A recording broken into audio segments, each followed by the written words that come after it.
Assalamualaikum Ustaz.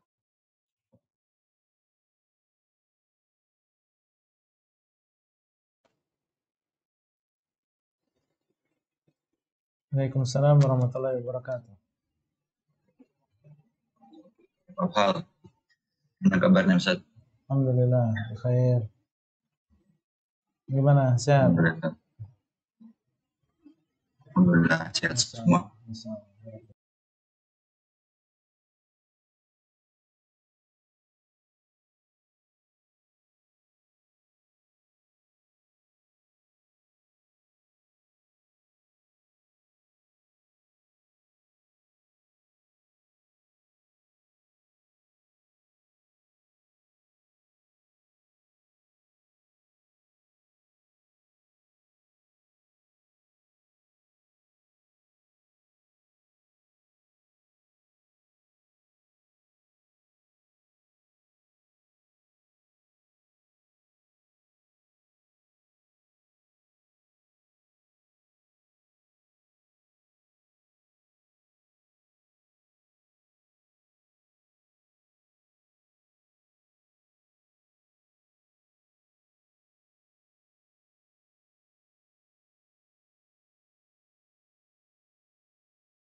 Katsiran thayyiban mubarakan fihi kama yuhibbu rabbuna wa yarda.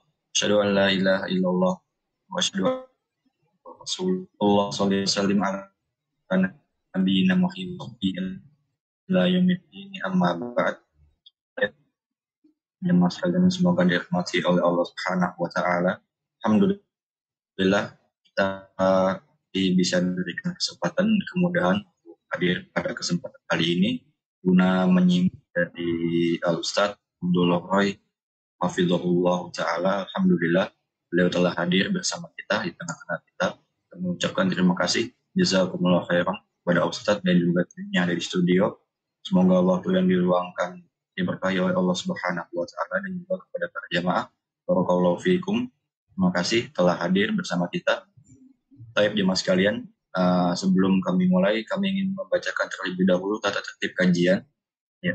Tata tertib kajian online via Zoom meeting. Yang pertama, menggunakan nama sebenarnya sehingga mudah untuk dikenali. Kemudian mematikan fitur video dan mute mikrofon atau audio saat join dan saat kajian berlangsung.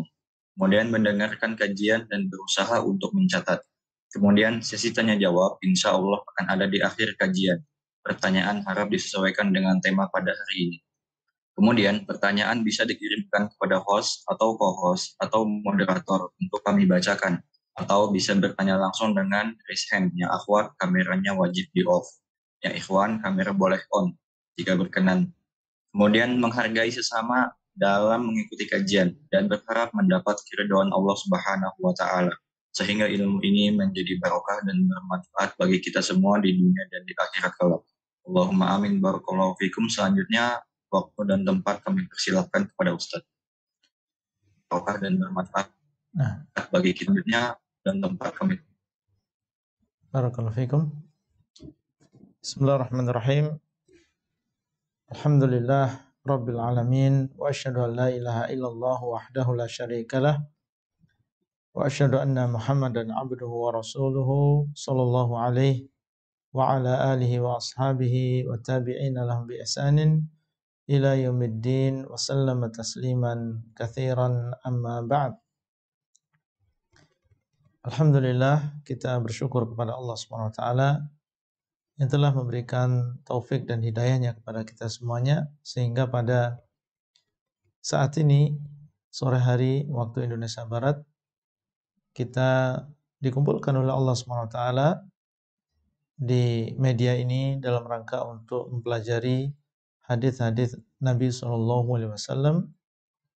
yang berisi tentang petunjuk dan cahaya hidayah untuk kita semuanya.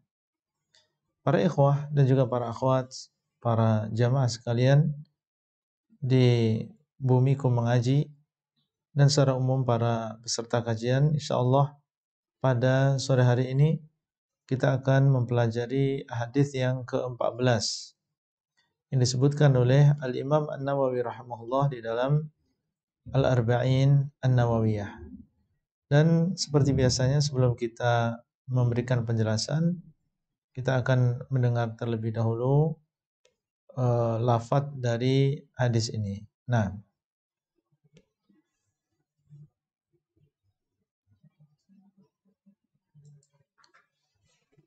Bismillahirrahmanirrahim. Al-haditsul rabi' asyara an Ibnu Mas'udin radhiyallahu anhu qala qala Rasulullah sallallahu in muslimin illa bi ihdath salatin at-sayyib wan nafsu bin si tariku lidinihi al-fariqu lil jama'ah wa riwas. nah, beliau mengatakan rahimahullah al-haditsu ar-rabi'a asyara. Hadis yang ke-14, yaitu di antara 42 hadis yang dibawakan oleh beliau di dalam kitab ini. An Ibnu Mas'udin, dari Abdullah bin Mas'ud radhiyallahu anhu, semoga Allah meridai beliau, qala, beliau mengatakan, Abdullah bin Mas'ud ini adalah namanya adalah Abdullah, ya. Ibnu Mas'ud namanya adalah Abdullah. Beliau termasuk ulamanya sahabat Nabi SAW yang dikenal dengan keilmuannya dan juga keahliannya di dalam masalah Al-Quran, sehingga dalam sebuah ucapan beliau mengatakan, seandainya aku tahu di sana ada orang yang lebih mengetahui tentang Al-Quran daripada aku, maka aku akan, selama aku bisa mendatanginya, aku akan mendatanginya. Dan murid beliau ini cukup banyak yang telah menimba ilmu dari Abdullah bin Mas'ud radhiyallahu taala anhu. Di antara hadis beliau adalah yang disebutkan dalam hadis ini. Beliau mengatakan, qala Rasulullah sallallahu alaihi wasallam. Rasulullah sallallahu alaihi wasallam bersabda, la yahillu damu mri'in muslimin illa bi ihda thalath. Nabi SAW mengatakan, tidak halal darah seorang muslim kecuali dengan 3 perkara. La yahillu, tidak halal, artinya adalah haram, tidak boleh. Dia adalah sesuatu yang terlarang. Damu mri'in muslimin, darah seorang muslim. Dan yang dimaksud kita tahu bersama maksudnya adalah jiwa seorang muslim. Kenapa di sini menggunakan kata darah? Karena darah apabila tumpah, artinya keluar dalam jumlah yang banyak, akan mengakibatkan kematian bagi seseorang. Tidak halal darah seorang muslim maksudnya adalah tidak halal membunuh seorang muslim, menumpahkan darah seorang muslim. Dan ini menunjukkan bahwasanya jiwa seorang muslim ini memiliki kedudukan yang tinggi. Kalau kita tahu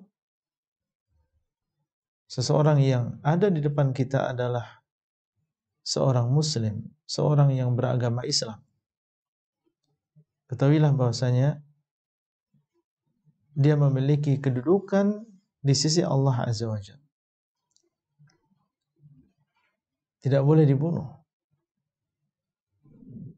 Disebutkan di dalam hadis, dan ini menunjukkan tentang tingginya dan berharganya jiwa seorang muslim. Beliau sallallahu alaihi wasallam mengatakan, yang artinya sungguh hancurnya dunia itu lebih ringan di sisi Allah daripada terbunuhnya seorang muslim. Hancurnya dunia itu lebih ringan di sisi Allah daripada terbunuhnya seorang muslim.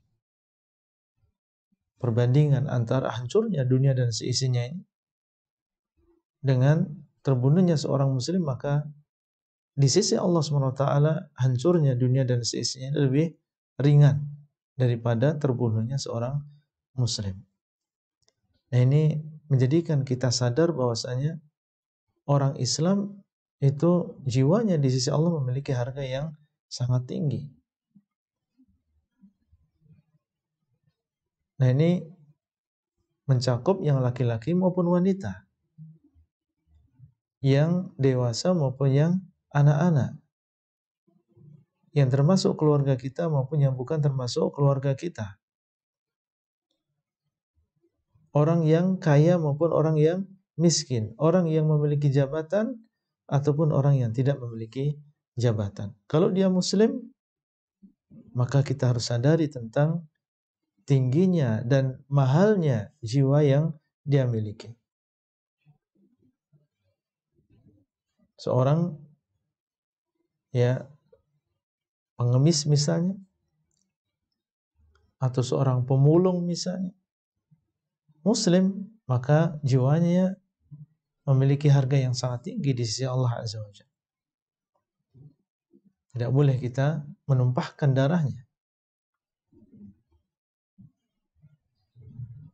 Ya, dan disebutkan dalam ayat bahwasanya orang yang membunuh sebuah jiwa, maka seakan-akan dia membunuh seluruh jiwa.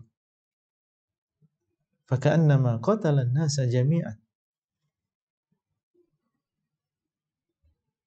Seperti dia membunuh seluruh jiwa.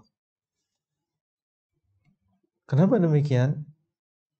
Karena orang yang terbiasa atau sudah pernah membunuh secara sengaja sebuah jiwa, maka ini akan menjadi bermudah-mudahan dalam membunuh jiwa yang lain.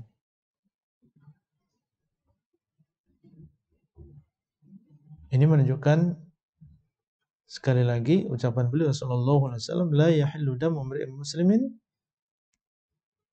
haramnya darah seorang muslim, dan adalah asalnya menunjukkan tentang berharganya jiwa seorang muslim yang harus kita sadari.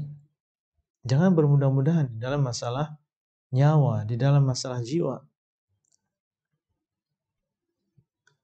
Taib. Dan beliau sallallahu alaihi wasallam mengatakan, imri'in, seseorang, muslimin, seorang muslim, dan seseorang di sini mencakup laki-laki dan juga wanita. Ya, mencakup yang kaya maupun yang miskin, mencakup yang Arab maupun yang bukan Arab, yang keluarga maupun yang bukan keluarga. Kemudian beliau sallallahu alaihi wasallam mengatakan illa, kecuali. Berarti di sana ada yang dikecualikan. Seorang muslim tapi ternyata dia menjadi halal darahnya. Asalnya haram darahnya, tapi kemudian menjadi halal darahnya, menjadi boleh dibunuh. Siapa yang menghalalkan? Allah SWT. Sebagaimana Allah SWT yang mengharamkan asalnya, yaitu membunuh seorang muslim, Allah SWT menghalalkan sebagian mereka. Allah SWT dialah yang menciptakan jiwa-jiwa ini. Maka kita membiarkan jiwa tersebut hidup sebagaimana Allah SWT mengharamkan untuk membunuhnya, dan kita membunuhnya juga dengan perintah Allah. Yang memerintahkan adalah yang menciptakan jiwa tersebut. Illa bi ihdatsalah, kecuali dengan satu di antara tiga perkara. Kecuali dengan satu di antara tiga perkara. Di sana ada tiga perkara. Di dalam hadis ini, kalau dilakukan satu di antaranya, maka menjadi halal darah seorang muslim. Boleh bagi kita untuk membunuhnya. Bahkan disyariatkan, bahkan diperintahkan. Seandainya seseorang sebagai al-gujunya atau seseorang sebagai pemerintah atau penguasa dan mengatakan si fulan dibunuh karena dia telah membunuh, maka dia tidak berdosa. Justru dia mendapatkan pahala karena dia menegakkan hukum Allah. Beliau sallallahu alaihi wasallam menyebutkan kecuali dengan satu di antara tiga perkara. Para ulama menyebutkan ini termasuk baiknya Nabi sallallahu alaihi wasallam dalam memberikan pelajaran. Ketika beliau menjelaskan, sebelum beliau menyebut satu persatu dari perkara-perkara tadi, beliau menyebutkan jumlah. Ada 3. Kemudian setelah itu baru menyebutkan apa saja 3 tadi. Dan ini adalah cara yang mempermudah bagi kita untuk mengingat. Sebagaimana kalau seorang guru di kelas mengatakan, kewajiban kalian ada 3, kewajiban kalian ada 5. Disebutkan terlebih dahulu angkanya, baru setelah itu menyebutkan masing-masing dari poin tadi. Ini dilakukan oleh Nabi SAW dalam banyak hadis. Beliau menyebutkan angka, kemudian menyebutkan sebagian dari individunya.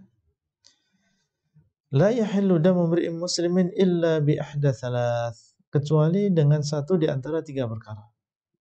Artinya kalau satu saja di antara 3 perkara tadi dilakukan, maka menjadi halal darahnya.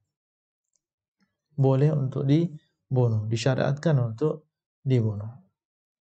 Nanti akan kita sampaikan siapa yang berhak untuk membunuh. Yang jelas kita tahu dulu hukumnya. Yang pertama kata beliau sallallahu alaihi wasallam adalah ats-tsayyibu az-zani. Yang pertama adalah ats-tsayyibu az-zani. Ats-tsayyibu adalah orang yang sudah pernah berjima' dalam pernikahan yang sah. Itu dinamakan dengan tsayyib. Orang yang sudah pernah berjima' dalam pernikahan yang sah. Mungkin dia masih memiliki istri atau masih memiliki suami, atau mungkin dia dalam keadaan sudah cerai, tinggal sendirian. Tapi yang jelas dia pernah berjima' dalam pernikahan yang sah. Itu dinamakan dengan ats-tsayyib. Dan ini mencakup laki-laki maupun wanita. azani, dan dia berzina, yaitu melakukan hubungan di luar nikah. Maka orang yang demikian di dalam Islam menjadi halal darahnya.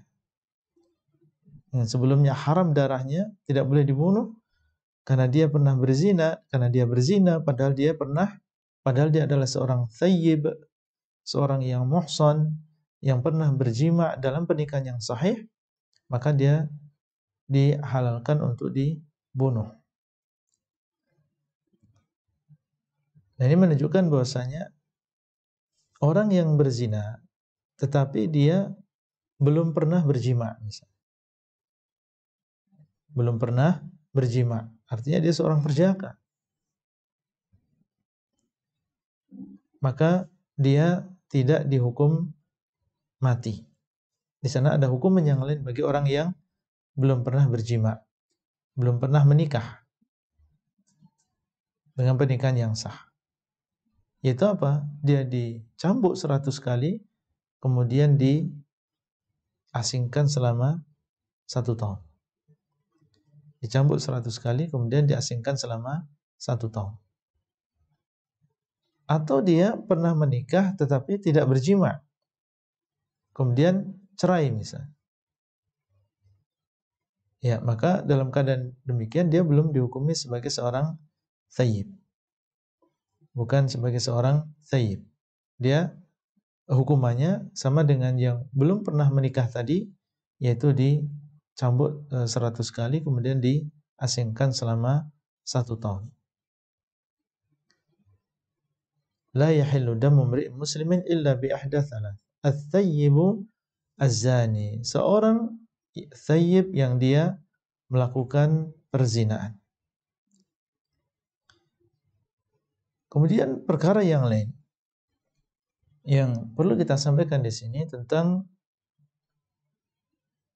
bagaimana cara membunuh seorang ats-tsayyib az-zani di sini. Cara membunuhnya adalah dengan merajam. Ya, dia bukan dipenggal seperti seorang yang membunuh orang lain, tapi caranya adalah dengan dirajam. Sebagaimana ini disebutkan pertama di dalam sebuah ayat yang sudah dimansukh lafadznya tetapi tetap hukumnya, yaitu firman Allah Azza wa Jalla, asy-syaikhu wasy-syaikhatu idza zanaya farjumuhuma albattah. Seorang syekh dan juga syekhah, seorang laki-laki maupun wanita yang sudah thayyib, yang sudah muhsan, yang sudah berjima dalam pernikahan yang sah, kalau keduanya berzina, maka rajamlah keduanya. Ayat ini dimansukh lafadznya tetapi hukumnya tetap berlaku. Dan Nabi SAW beliau pernah menegakkan hukum rajam ini di zaman beliau SAW. Ada sebagian sahabat, yaitu Ma'iz, kemudian juga di sana ada Al-Ghamidiyah, seorang wanita dari Bani Ghamidiyah, dirajam di zaman Nabi SAW. Kemudian para khulafa ar-rasyidun, Abu Bakar dan Umar dan seterusnya, mereka juga melaksanakan hukum rajam ini.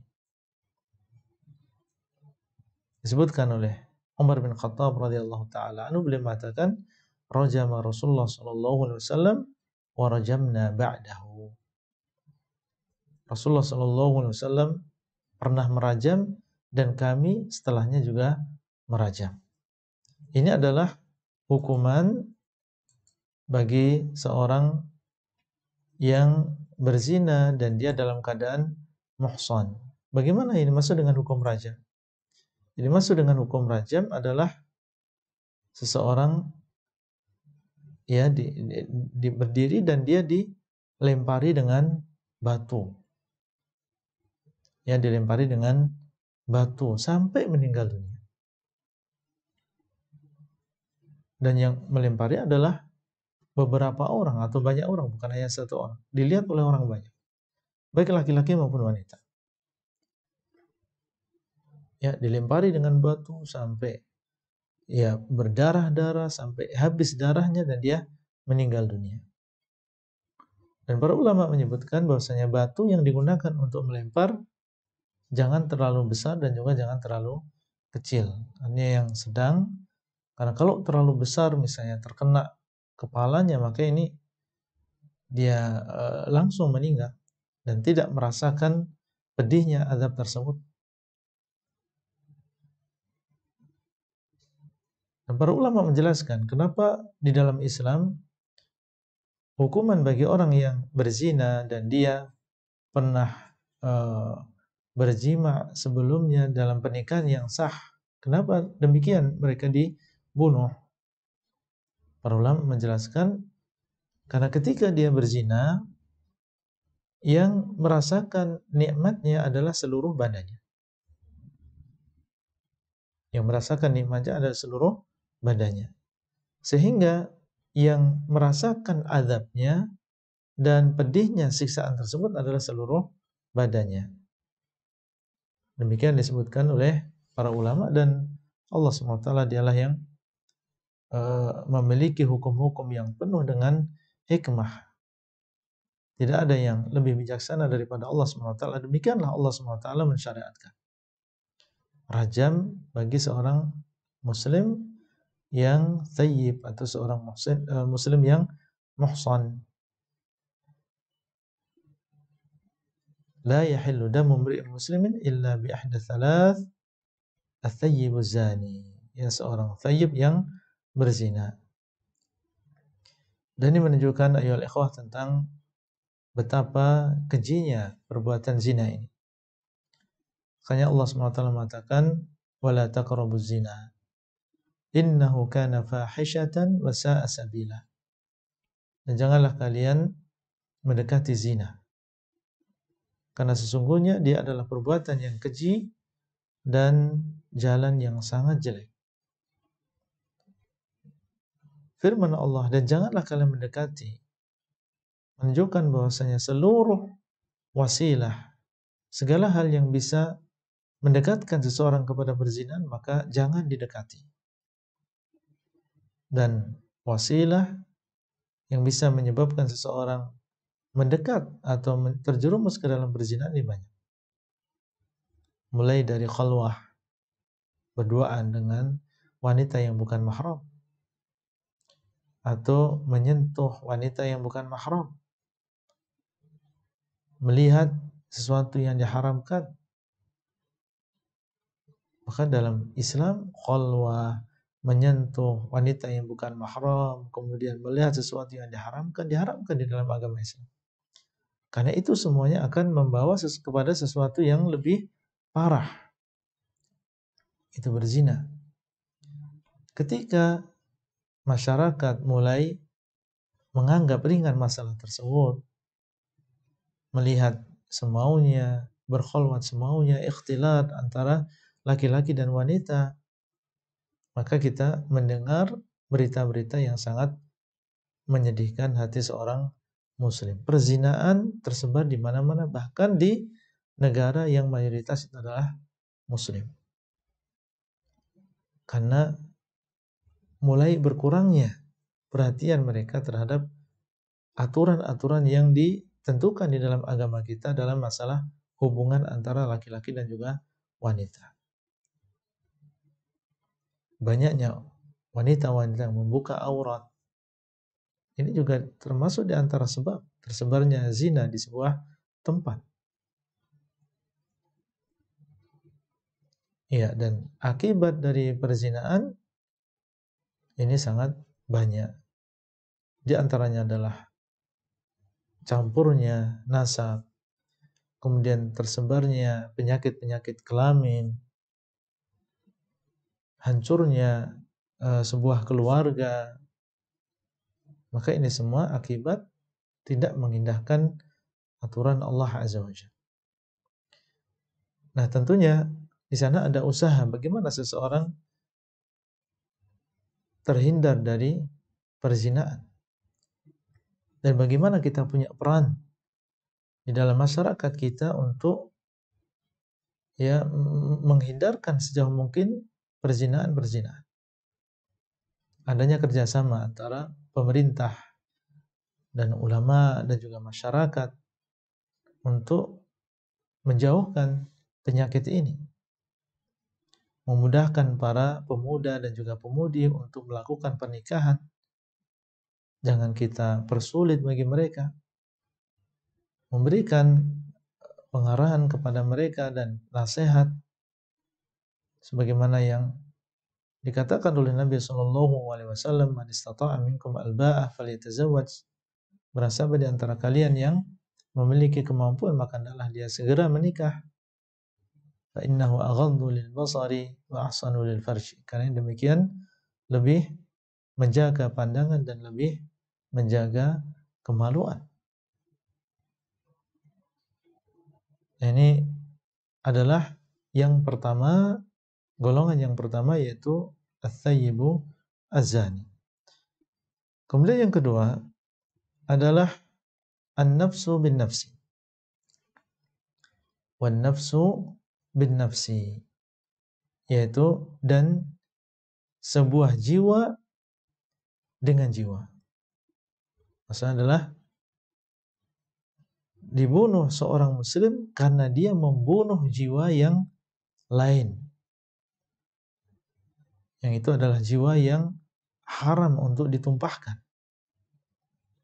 Ketika seorang muslim dengan sengaja membunuh sebuah jiwa yang maksum, jiwa yang haram untuk dibunuh,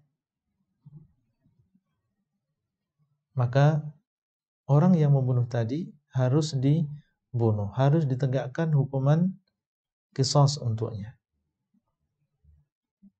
Dan ini disebutkan oleh Allah SWT di dalam Al-Quran. Allah SWT mengatakan, "Ya ayyuhalladzina amanu kutiba alaikumul qisasu fil qatla. Al-hurru bil hurri wal 'abdu bil 'abdi wal untha bil untha." Wahai orang-orang yang beriman, telah diwajibkan atas kalian qisas. Kata Allah, kutiba, diwajibkan atas kalian qisas. Fil qatla, di dalam orang-orang yang terbunuh. Kalau ada seorang muslim yang terbunuh, maka yang membunuh dengan sengaja dia harus ditegakkan qisas. Al-hurru bil hurri wal 'abdu bil 'abdi wal untha bil untha. Yang merdeka dengan yang merdeka, yang budak dengan yang budak, dan wanita dengan wanita. Dan Allah SWT mengatakan, "Walakum fil qisasi hayatun ya ulil albab." Dan bagi kalian di dalam qisas ini ada kehidupan, wahai orang-orang yang memiliki akal. Allah SWT mensyariatkan qisas ini, orang yang membunuh dibunuh. Dan itu ada kehidupan bagi kita semuanya. Kenapa demikian? Seperti yang tadi kita singgung, ya, orang yang sudah membunuh sekali dengan sengaja, dia berencana, dia membuat strategi, kemudian membunuh dengan sengaja, orang yang seperti ini, maka dia akan mudah untuk membunuh jiwa yang lain. Kalau terjadi sesuatu, gesekan atau kecewa, maka dengan mudah dia akan melakukan tindakan seperti yang dilakukan sebelumnya, yaitu membunuh orang. Makanya terkadang ada kasus dia ketahuan membunuh orang, ternyata setelah dicek dia sudah membunuh 11 atau beberapa orang sebelumnya. Yang satunya dikuburkan di sana, yang satunya dikuburkan di sana. Dan di sana ada, dalam hadis, ada seorang laki-laki yang pernah membunuh 99 orang. Ini menunjukkan bahwasanya seseorang kalau sudah berdarah pembunuh, maka dengan mudah dia akan membunuh orang lain. Sehingga kata Allah, walakum fil qisasi hayatun ya ulil albab. Dan bagi kalian di dalam qisas ini ada kehidupan. Ini menjaga jiwa-jiwa yang lain yang belum dibunuh. Kalau orang tadi dibiarkan bebas menghirup udara ya bersama manusia yang lain, maka dikhawatirkan dia akan melakukan pembunuhan kembali. Siapa di antara kita yang bisa tenang hidup satu RT dengan orang yang jelas-jelas dia pernah membunuh orang lain, pernah membunuh istrinya atau pernah membunuh tetangganya? Bagaimana kita bisa tenang bertemu dengan orang tersebut di jalan? Makanya dalam Islam, dan ini adalah hikmah Allah SWT, bahwasanya orang yang membunuh dibunuh. Ini adalah hukum Allah dan tidak ada yang lebih baik hukumnya daripada hukum Allah Azza wa Jalla. Kalau kita mencari hukum yang lain, terkadang di sebagian tempat atau sebagian daerah atau sebagian negara bukan dibunuh tapi dihukum selama beberapa puluh tahun. Di penjara selama beberapa puluh tahun. Keluar dari penjara, maka dengan mudah dia juga akan membunuh kembali. Mungkin dia balas dendam setelah di penjara selama 20 tahun, 25 tahun, kemudian dia keluar dan mencari orang tersebut, akhirnya membunuh kembali dan dipenjara kembali. Ya, wa man ahsanu minallahi hukman liqaumin yuqinun. Tidak ada hukum yang lebih baik hukumnya daripada hukum Allah Azza wa Jalla. Wan nafsu bin nafsi. Kemudian apakah hanya sekedar membunuh kemudian seseorang langsung ditegakkan hukuman qisas baginya? Jawabannya tentunya tidak. Di sana ada syarat-syarat yang harus terpenuhi ya di dalam qisas ini. Di sana ada syarat-syaratnya. Kalau syarat-syarat tersebut terpenuhi, maka barulah ditegakkan qisas. Nah, di antara syarat-syaratnya adalah orang yang terbunuh itu adalah orang yang maksum. Siapa orang yang maksum? Itu orang yang terjaga darahnya. Seperti misalnya seorang muslim. Atau dia adalah seorang kafir, tapi kafir yang maksum. Loh, ada toh kafir yang maksum? Ada. Karena kafir ini ada 4 jenis. Yang halal darahnya hanya satu saja. Satu jenis saja, yaitu kafir yang harbi, yaitu kafir yang memerangi kaum muslimin. Terjadi perang antara negara Islam dengan negara kafir, dan dia termasuk orang-orang yang memerangi kita. Berarti ini dinamakan dengan kafirun harbiyun, orang kafir yang memerangi kaum muslimin. Nah, di sana ada 3 jenis yang lain, dan 3 jenis tersebut adalah kafir yang terjaga darahnya, tidak boleh kita membunuhnya. Ya, contohnya misalnya al-kafir al-musta'man, ada kafir al-mu'ahad, ada kafir yang dhimmi. Ya, ada kafir yang dhimmi. Mu'ahad ini adalah kafir yang mereka memiliki perjanjian perdamaian dengan kita. Tidak memerangi kita, tapi orang kafir tapi memiliki perjanjian perdamaian dengan kita. Tidak boleh dibunuh. Kemudian yang kedua adalah seorang kafir yang musta'man. Dia sebenarnya asalnya tinggal di negeri kafir, tapi dia masuk ke negeri kita, negeri Islam, dalam keadaan diberikan jaminan keamanan. Ini nggak boleh dibunuh juga. Masuk di dalamnya para utusan dari negara lain, duta-duta besar dari negara lain, dan juga seluruh pegawai yang ada di sana. Ini mereka masuk ke negeri kita dalam keadaan diberikan jaminan keamanan. Tidak boleh di sini dibunuh. Kemudian yang ketiga adalah kafir yang dhimmi. Dia tinggal memang di negeri kita, tapi dia membayar jizyah. yang dengan jizyah tadi kita membela mereka, dan kalau misalnya diserang maka kita menjaganya. 3 golongan yang terakhir ini tidak boleh dibunuh. Musta'man, mu'ahad dengan dhimmi. Adapun yang kafir harbi maka dia adalah dihalalkan darahnya. Taib. Kemudian syarat yang kedua adalah orang yang membunuh adalah orang yang sudah balik, berakal. Kalau dia masih kecil maka tidak dikisos. Atau dia orang yang gila maka tidak dikisos, meskipun dia adalah seorang muslim. Kemudian dia sengaja untuk membunuh, karena di sana ada orang yang terbunuh tapi tidak sengaja. Dia maksudnya mau misalnya menebas sesuatu, ya memotong pohon misalnya, tapi tidak sengaja terkena orang. Akhirnya orang tadi meninggal dunia. Nah, ini tidak sengaja. Ya, kalau tidak sengaja maka tidak dikisos. Yang dikisos adalah orang yang sengaja membunuh dan dia adalah orang yang balik dan dia berakal. Kemudian ada yang mengatakan bahwasanya di antara syaratnya orang yang dibunuh itu bukan anak dari orang yang membunuh. Orang yang dibunuh bukan anak dari orang yang membunuh.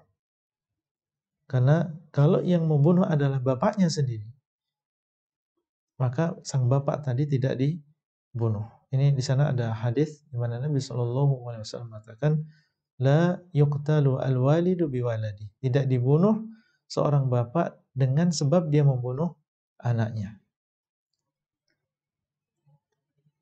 Ya, ini di antara syarat-syarat yang harus diperhatikan dalam masalah qisas ini. Taib.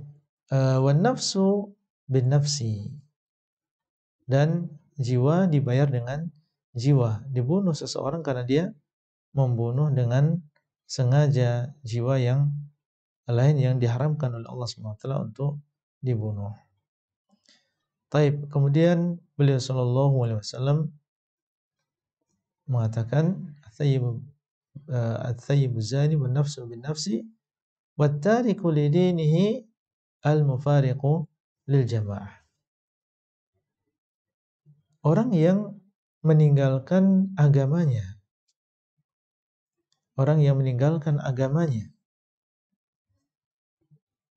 itu orang yang murtad dari agama Islam.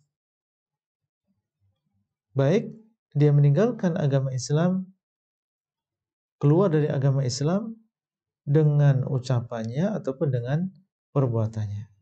Di sana ada beberapa hal yang merupakan pembatal keislaman seseorang. Kalau dilakukan oleh seseorang dengan syarat-syarat yang harus terpenuhi, artinya dia dalam keadaan sadar, tidak ada yang memaksanya, dan dia mengetahui itu adalah perkara yang mengeluarkan seseorang dari agama Islam, dan dia lakukan atau dia ucapkan, maka dia keluar dari agama Islam, murtad dari agamanya. Nabi SAW mengatakan, wattariku lidinihi, dan orang yang meninggalkan agamanya, melakukan salah satu di antara pembatal keislaman. Dan dalam sebuah hadis Nabi SAW mengatakan, man baddala dinahu faqtuluh. Barang siapa yang merubah agamanya, mengganti agamanya, maka hendaklah kalian bunuh dia. Ini menguatkan bahwasanya orang yang keluar dari agama Islam, maka hukumannya di dalam agama Islam adalah dibunuh. Kemudian beliau sallallahu alaihi wasallam mengatakan, al-mufariqu lil jamaah, dan dia meninggalkan jamaah. Maksudnya adalah meninggalkan jamaahnya kaum muslimin. Meninggalkan jamaahnya kaum muslimin. Dan ini menunjukkan bahwa di antara makna jamaah di dalam Islam adalah jamaah kaum muslimin. Karena orang yang meninggalkan agamanya, otomatis dia meninggalkan kaum muslimin. Dia tidak lagi bersama jamaahnya kaum muslimin. Bagaimana bersama mereka? Bersama mereka atau dinamakan bersama mereka itu kalau satu agama, satu yang disembah, satu kitab, satu rasul. Kalau dia sudah meninggalkan agama Islam, berarti dia sudah beda rasul, beda yang disembah, beda kitabnya. Berarti dia telah meninggalkan jamaahnya kaum muslim. Ini menunjukkan juga tentang bahaya riddah di dalam agama Islam. Sehingga seorang muslim di antara ilmu yang harus dia pelajari adalah tentang apa perkara-perkara yang bisa menyebabkan seseorang keluar dari agamanya. Ini dinamakan dengan nawaqidul Islam. Selain kita mempelajari tentang dua kalimat syahadah, mempelajari tauhid, mempelajari tentang iman kepada hari akhir, iman kepada takdir dan seterusnya, maka di sana ada ilmu yang harus kita pelajari, yaitu tentang ilmu yang berkaitan dengan nawaqidul Islam, yang membatalkan keislaman seseorang. Dan ini disebutkan bukan hanya di kitab-kitab akidah saja, tapi di dalam kitab-kitab fikih. Para ulama ketika menulis kitab fikih disebutkan tentang perkara-perkara yang bisa menjadikan murtad. Karena ini berkaitan dengan hukum fikih, yaitu ditegakkan hukuman mati tadi. Taib, siapakah yang boleh untuk menegakkan hukuman bagi mereka?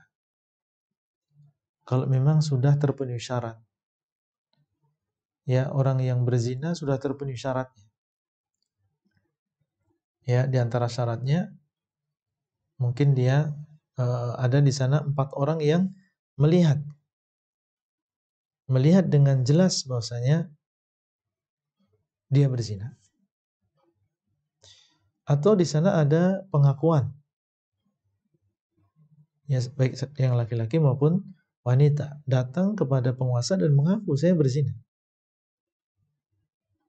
Maka ini menjadi sebab ditegakkannya hukum rajam bagi orang tersebut kalau memang dia adalah pernah adalah thayyib atau muhsan. Atau di sana ada bukti yang nyata seorang wanita tidak memiliki suami kok dia hamil, maka ini bukti nyata bahwasanya dia berzina. Ini kalau terpenuhi syarat, kemudian juga yang membunuh tadi juga terpenuhi syarat, kemudian yang murtad tadi juga terpenuhi syaratnya, maka siapakah yang menegakkan hukuman atas mereka? Yang menegakkan hukuman adalah penguasa. Penguasa dan juga pemerintah. Ini adalah tugas mereka. Di antara tugas mereka kalau kita membaca kitab-kitab yang berisi tentang ahkamus sultan, ya hukum-hukum yang berkaitan dengan penguasa, maka kita dapatkan di antara tugas mereka adalah menegakkan hukuman-hukuman seperti ini. Dalam Islam itu bukan hak pribadi atau hak suku tertentu atau hak daerah tertentu, tidak. Ini adalah hak penguasa. Mereka lah yang berhak untuk menentukan hukuman tadi atau menegakkan hukuman tadi. Bagaimana tugas kita? Tugas kita adalah menyerahkan saja. Kita melihat ada orang yang membunuh, ya kita serahkan kepada yang berwenang.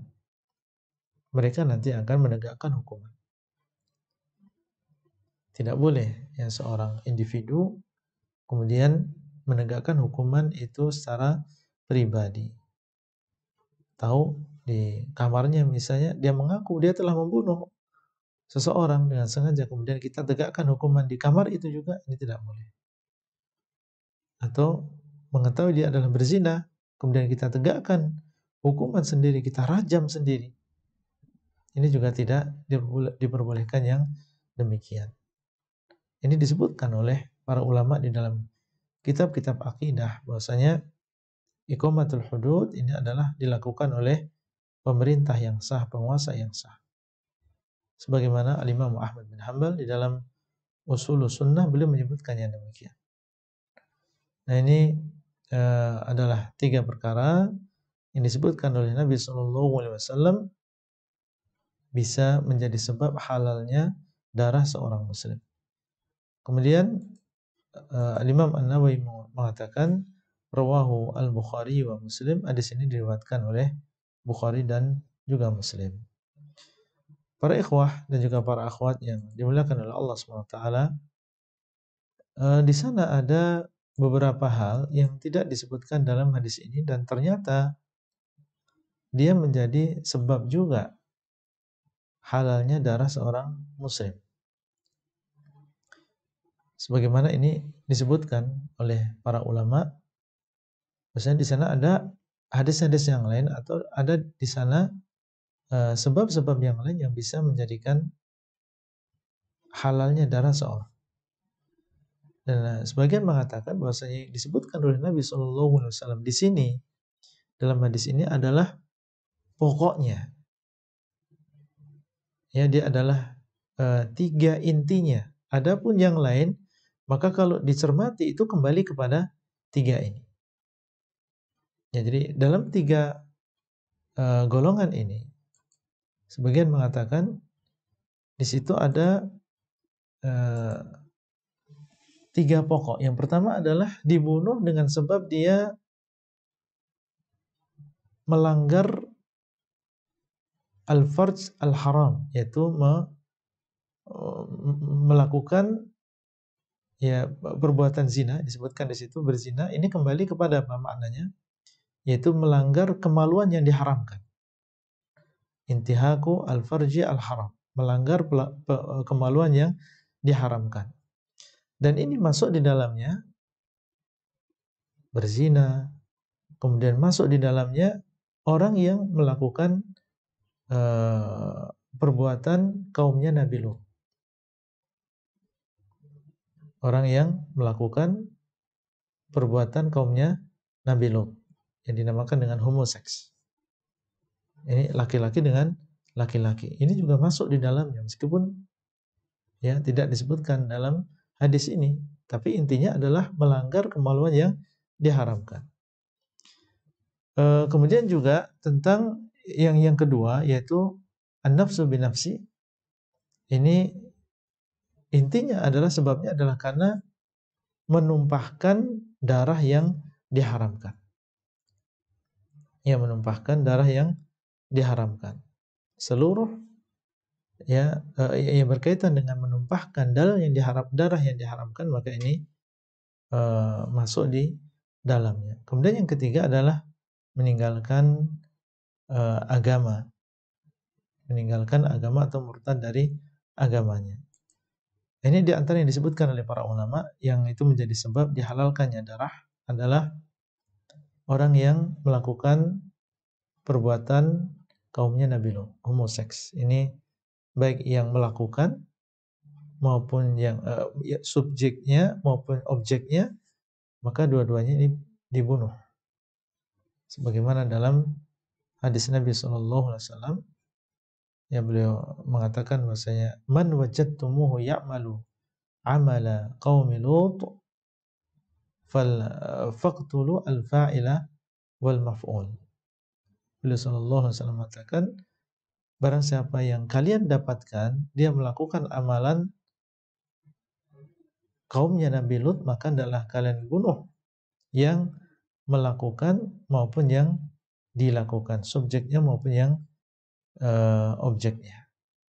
Ini menunjukkan bahwasanya bukan hanya yang berzina saja, tapi orang yang homoseks pun juga dibunuh. Dan para ulama berselisih pendapat di sini tentang bagaimana cara membunuhnya.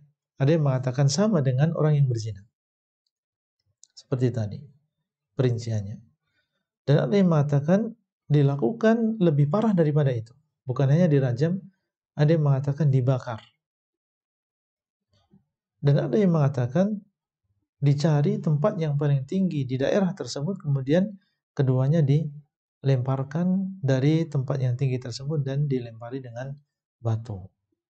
Nah, ini ada di antara ulama yang mengatakan sampai demikiannya karena ini adalah perbuatan yang sangat-sangat keji, bahkan lebih parah daripada berzina. Baik para ikhwan dan juga para akhwat sekalian, itu mungkin penjelasan secara singkat tentang hadis yang ke-14 ini, semoga bermanfaat. Barakallahu fikum, dan silakan mungkin ada pertanyaan yang berkaitan dengan materi, kami persilahkan. Nah.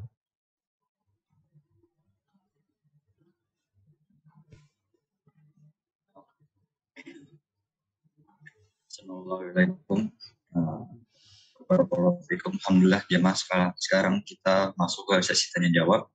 Sebelumnya minta izin sama Ustaz, mungkin ada pertanyaan yang masuk ini banyak, berapa sekiranya yang akan kita bacakan?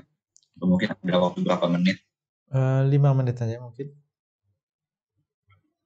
5 menit mungkin, berarti satu pertanyaan ya Ustaz ya? Ya. Ada pertanyaan dari AFT.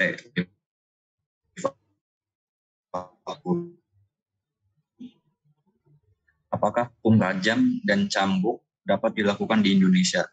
Atau ini dilakukan di zaman saja? Dan siapa yang menentukan dari orang Islam itu halal atau haram?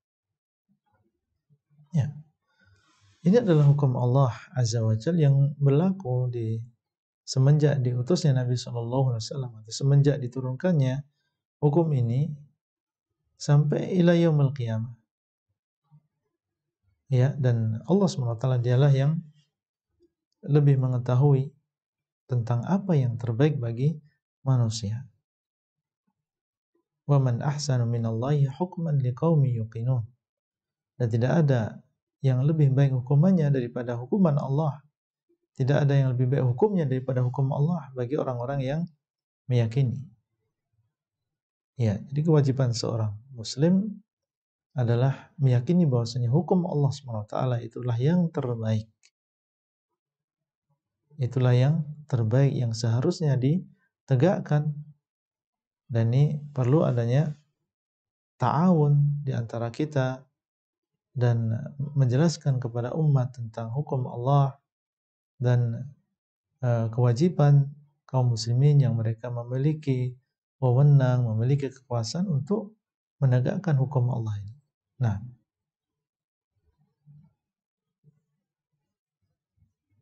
Assalamualaikum. Terima kasih Ustaz atas Anda yang masuk. Sekarang Anda izin untuk kajiannya Ustaz. Ya. Sekarang alhamdulillah kita sekarang masuk ke akhir acara. Setelah kita simak pembahasan yang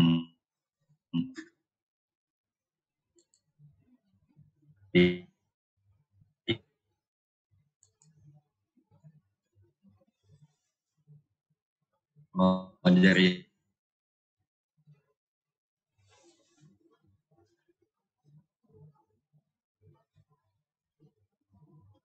batasan waktu. Jadi sekarang alhamdulillah kita simak di yang kita lihat, dan akhirul kalam subhanakallahumma wa bihamdika asyhadu an la ilaha illa anta astaghfiruka wa atubu ilaik. Assalamualaikum warahmatullahi wabarakatuh. Assalamualaikum warahmatullahi wabarakatuh. Jazakallah khair Ustaz. Barakallahu fiik, insyaallah. Ketemu lagi insyaallah. Taufik barakallah insyaallah Ustaz. Assalamualaikum. Assalamualaikum.